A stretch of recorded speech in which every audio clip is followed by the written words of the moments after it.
Hi, I'm Nathan Caughey from the NET English Director team, and this session of the English training program is called Picture the Scene, Narrative and Descriptive Writing.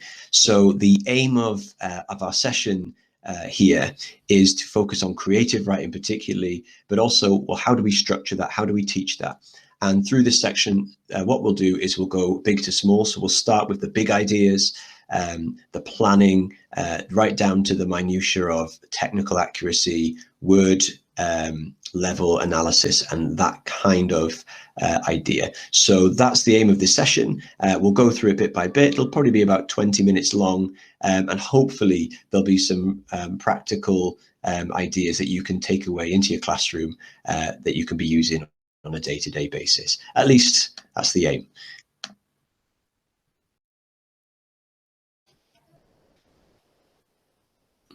Okay, so a bit more detail on what we'll be focusing on. So the session is intended to provide practical strategies, as I mentioned, for teaching creative writing, and three main topics that I want us to focus on, three main questions that hopefully we'll answer by the end.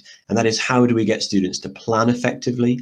So we want them to become planners, but how do we do that, and how do we scaffold that in so that students are doing that voluntarily, regularly and successfully? What are the essential features of narrative and descriptive writing? How different are they really? And what would we expect to find in that writing beyond the obvious? And finally, how do we get our students to write like an author? How do we take where they're at and bring them to where we want them to be in terms of becoming competent writers for many, but there'll be obviously a number of students that we want to really accelerate into becoming exemplary writers as well. And that is what our ultimate goal is, both as English teachers and as a trust as well.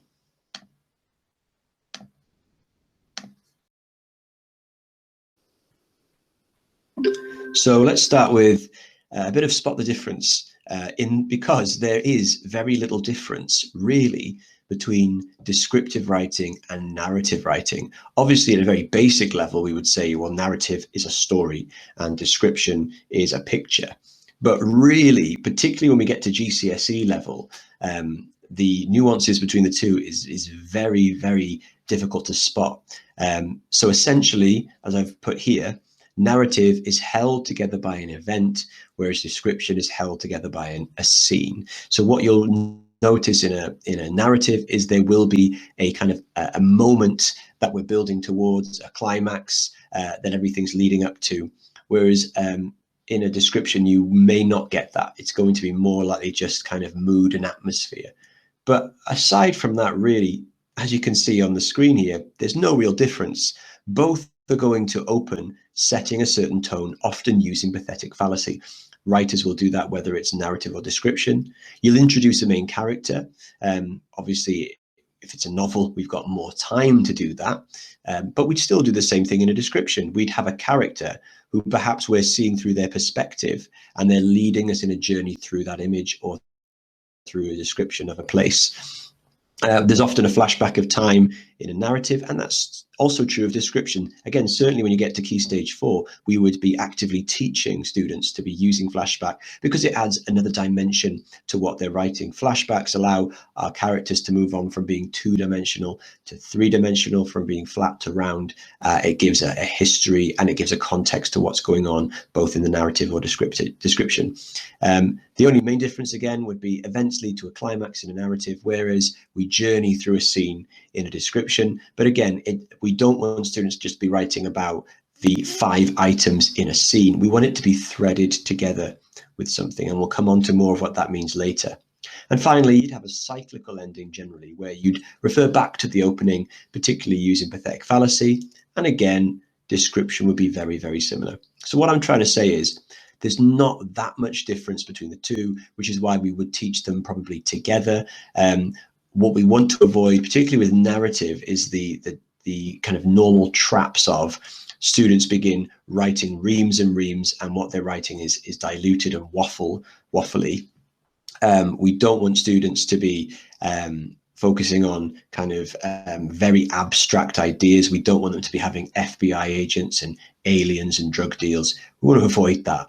What we really want to do is keep students limited in their writing, and in order for them to be able to have detail in their writing. So, for example, I always think that time shouldn't really move that much. In fact, you're probably writing about a 10-minute stint, really. You don't want anything like the next day, because the minute you see something like that, you know students' writing is going to be naturally waffly and diluted. So those would be the main things that we see in terms of differences. So not that much, really.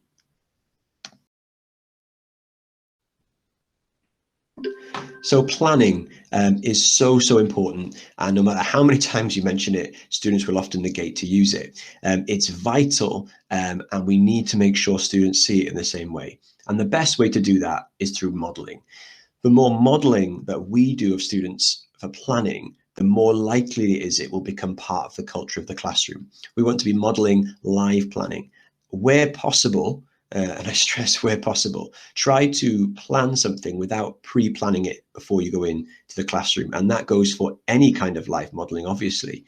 But live modeling is at its best when it's messy, when students see you struggling, when students see you kind of grappling with ideas, because what you're really doing here is you're not doing a Blue Peter, here's one I made earlier thing, because all that does is it knocks students' confidence, and they think, well, I can't do that. You're a teacher. What they want to see is the process. They want to see the workings out. They want to see you fail a little bit, and even deliberately do that with students. But model the process of your thinking rather than the product of your writing. So as part of a routine in the classroom, show them the inside of your brain, show them the working of how you got there, and that's more likely to help students in getting there themselves. So modeling live planning where possible. I would argue almost every lesson should have some form of certainly live modeling, but also live planning when we're writing description and narrative. You also want to scaffold that planning. So start by over planning. Start by having spending probably far too much time planning, maybe even a lesson on just planning, getting detail into that plan, getting them to understand the mechanism of planning. And even through collaborative planning, that can often be a useful tool to get students to think outside their own boxes, with a view then to more, as time goes on, independently planning, streamlining that planning so it goes from being extremely detailed to becoming extremely purposeful. But we want to be doing that through the kind of succession of lessons as we lead students forward, not just doing the same thing again and again.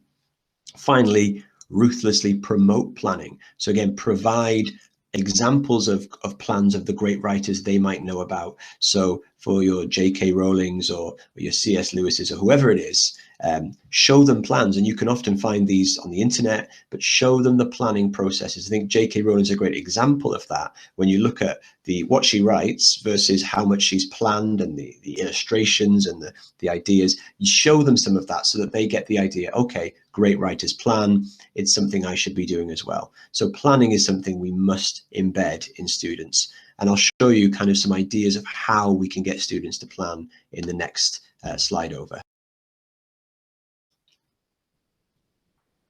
So as you mentioned before, planning is really about a journey, and you're taking your reader on a journey through a picture or a journey through a theme or a topic if it's a narrative.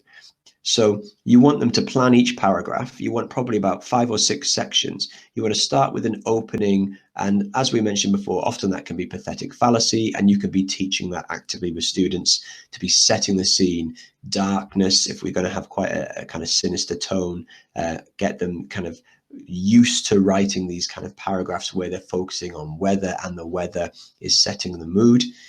Second paragraph, get them to plan, okay, which character is going to be the focus, maybe a place or an object, but that's what you want to bring in for them in the second paragraph. You want to bring in a flashback, as we mentioned before, because that can often lead to more depth in the writing. I often tell my students, give your character a past trauma, give them something that bad, and they quite enjoy doing that, which is, not the best thing, but they do enjoy giving a character something in their past that haunts them, because then it influences what they're doing in the scene or in the narrative. Then you can go back to present. What are they doing in the present? And finally, a closing. I think what you want to avoid, particularly with descriptive writing, which is a traditional style of teaching, is here's a picture and here's 4 things that you could focus on: the sky, a tree, a leaf on the floor, a bus, because you're going to get shallow writing that way. We want to provide depth by traveling through time and space. We want to provide depth by going, yes, you might describe the sky at the start, but then describe this character, then go back in the past.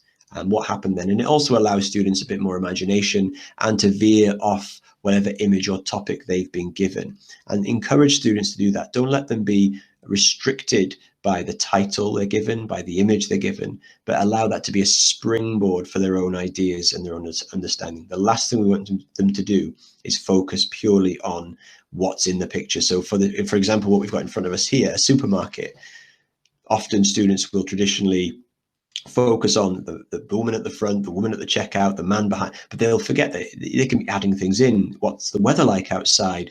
Is there an old man walking down the aisle who's suddenly fallen? They can be adding and taking away within reason.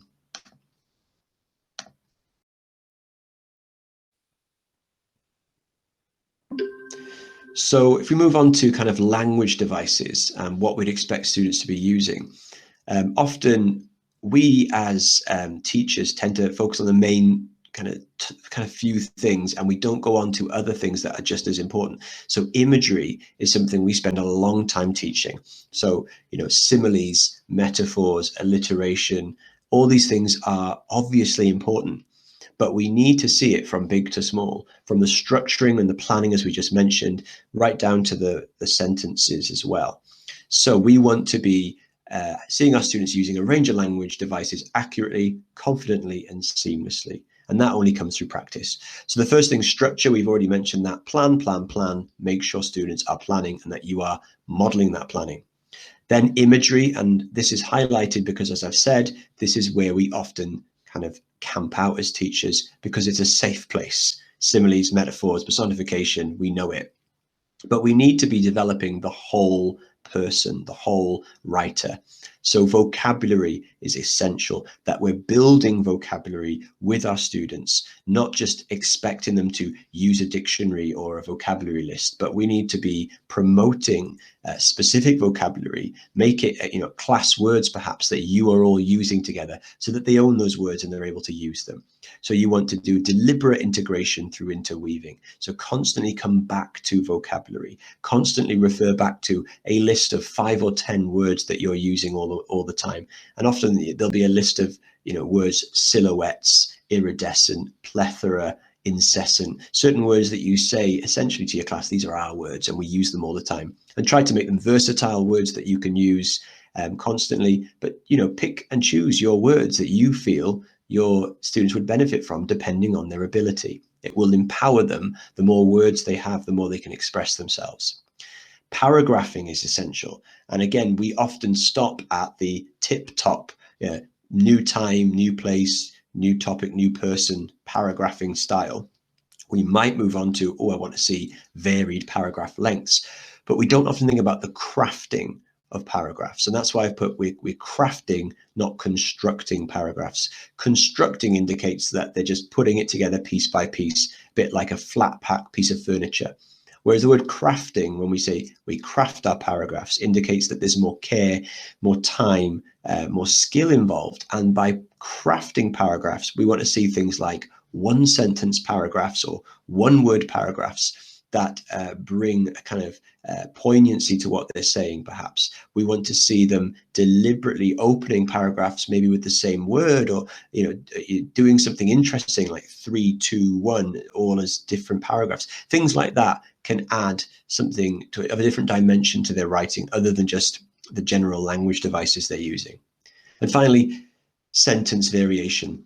We want to have students looking at every single sentence they're writing and thinking about them, because often every sentence starts with the, or every sentence starts with as, and we want to get them varying it. So sweating the small stuff, every single sentence mattering and counting to the student as they look through the work they're writing. So they're going from the big ideas right down to the small minutiae of their writing. And the more that we train students to do that, the better they'll become at it. So on the screen here is an example of something we could use to help structure students, scaffold them into use of a wide range of devices. So what I'd often do is give them an example, so provide an exemplar of what you want them to produce, but also give them very specific criteria that you want them to meet, because that then enables students to be able to do that, rather than just generally saying use lots of language devices and watch your spelling and use lots of different paragraph types. Be very specific. So for example here, I've used a new paragraph for a new person, topic, or place at the bottom there. Well, that's something we'd expect them all to be doing. I've used long and short paragraphs. I've used a one sentence paragraph. I've used a new paragraph for a shift in time. I've embedded a range of language devices. I've used link. So what we're trying to do is very specifically mention things. I know some teachers who will say, I want to see 3 similes and 2 metaphors. And the only reason they're doing that is because if they put a number to it, they know students might actually do it. And you can even get them to highlight in different colors where they've met those criteria.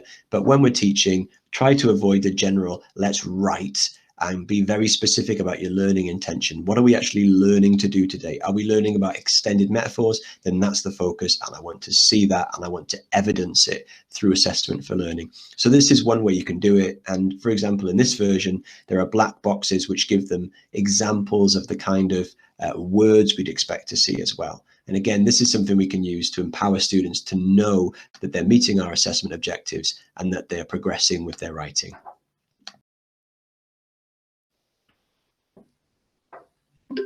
So ultimately, we want our students to be writing like an author.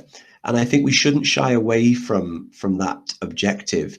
We shouldn't be boxing in students based on their background, or where they're from, or what set they're in. But actually having that vision for your students means that they might just get there. Our vision is to cultivate sophisticated writers who take meticulous care over their work at word, sentence, and whole text level. Now, it doesn't matter if they're a published author in the future, if they're going to be writing a CV, whatever it is, we just want them to learn that they take meticulous care over their writing. And that can only happen when we start modeling that, and when it becomes cultural and it becomes embedded as part of our everyday practice. So great writers aren't born, they're made to write. Okay, we make our students write. Every lesson we should be having students to be writing, almost every lesson extended writing, to get them used to that idea that actually we are constructing authors. We're building them up in our classes. Blunt practice leads to blunt practice. And what I mean by that is, if we're just doing the same thing again and again with our students, we can't expect to be sharpening them up in their writing. If we're just saying, right, write another paragraph, write a description of this scene, now write a description of that scene, you can't expect progress. You'll just see the same thing again and again. And all that will happen is those bad habits will just become more and more embedded. We want to get our students used to sharpening their writing through, I like to use the metaphor, it's very cheesy and I apologize, but we're sharpening them with like a writing sharpener. So you think about a sharpener, when you sharpen a pencil, it's actually sharpening the large section, and then it's slowly working its way towards the end where the lead gets very sharp. And that's what we're doing when we're teaching our students to write. We're starting from big to small. So we start with the planning, we start with the big ideas, we move through to the structuring, we move down to the sentences, the vocabulary, the technical accuracy, and we're cycling through each time how to do that. And like a sharpener, it will create a lot of mess. And we need to expect that, because progress is messy. If there's not mess and students struggling, then they're not learning. They're just doing, again, blunt practice. We want to sharpen them up, lead them through this process, and I'll show you what that can look like in a classroom setting.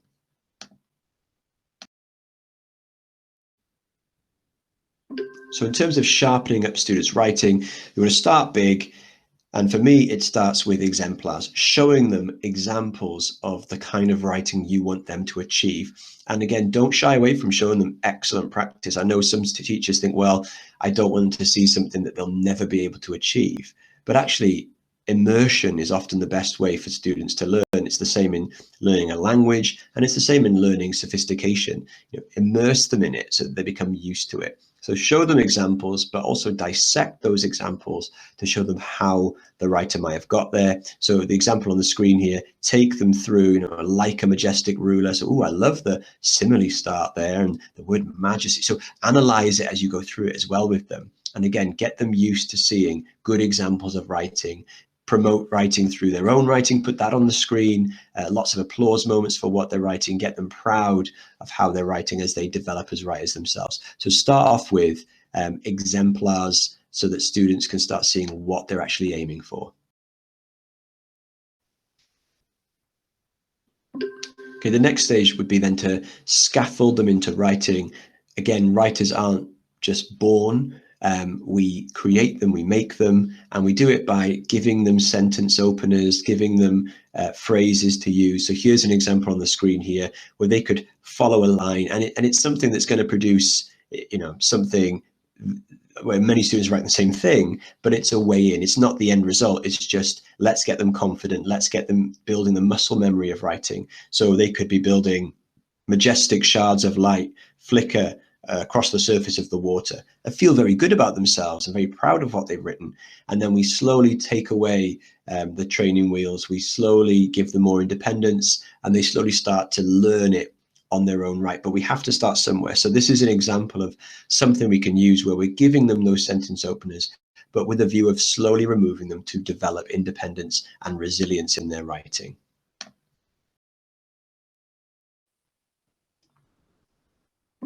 So then you might move from giving them entire kind of sentences to construct or sentence openers to giving them snippets of little phrases. And we all know, and we say it a lot in our classrooms, that the best writers steal, don't they? The greatest writers steal. I still steal from things I read when I was in year 7 that I thought, that's a nice phrase, I'm going to use it. And we can give those students those phrases, again, as a stepping stone into their own ideas, as a point where they get stuck. They bring in a phrase and it pushes them forward. So here's some examples on the screen. The stench of something permeates the atmosphere will work for anything, or the aroma if we want it to be positive. Chaos reigns or serenity reigns, something like that we can always be using with our students. So moving on from sentence level to kind of phrase level as we sharpen students' writing.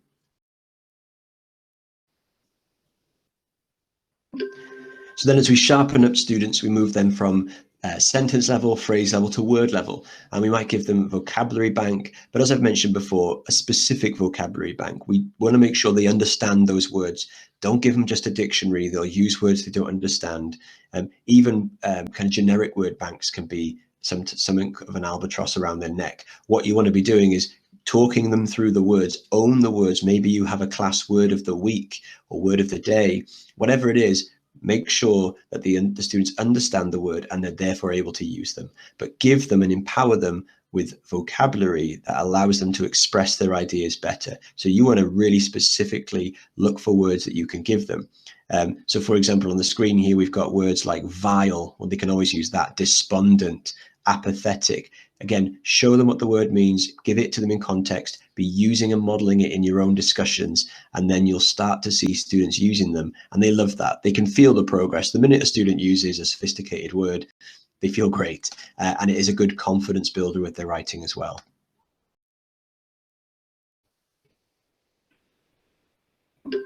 Okay, so finally, as we're sharpening writing, we're moving from the ideas, the planning, to the sentence, the word level, to finally technical accuracy. And we want them to write like an author, but we also want them to care like an author. We want them to take care over the work they're writing, to not rush through, but to check it and to look after it. So create a class culture where literacy errors are extinct, not fossilized. Okay, and I feel that's really an important thing, that literacy errors are extinct, not fossilized.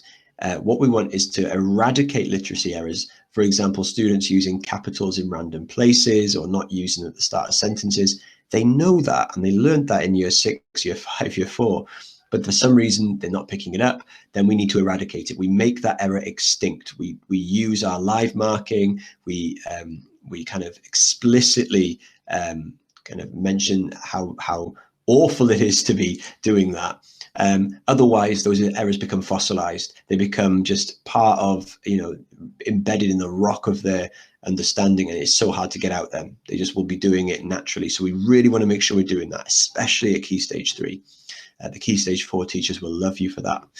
Use live marking to address a hierarchy of targeted literacy errors. Now, what I mean by that is, as you're live marking students' work, don't just look for every little thing that's wrong, because it will just destroy student confidence, and it's not really useful in terms of making progress with students. We want to have targeted literacy errors. So you might say, for example, your focus this week is capitalization or apostrophes or expression errors, whatever it is, you're going after that, and in a hierarchy. So if I'm looking at a certain student's work and I know that there are 10 spelling errors there, I am not going to correct all 10. I'm going to go for kind of the high frequency words, the words that are kind of important to our lesson, and words perhaps where the spelling is easier to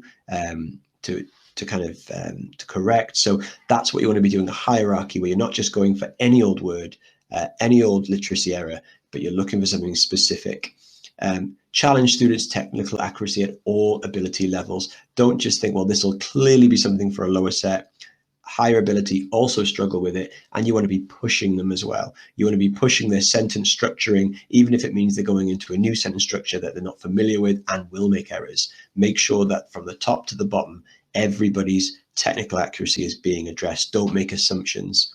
And finally, address oral literacy. So the way students are speaking, by getting them to rephrase their responses when they're talking in class discussions. So is there a better word than bad that you just used there? Could anybody rephrase John's sentence? And that will, again, immerse them in this culture where we are meticulous about our writing, our words, our speech, and it will become evident in what they write as well. And so again, we want to move from kind of the big ideas to the small ideas, and making sure that at every level we're sharpening up our students' writing.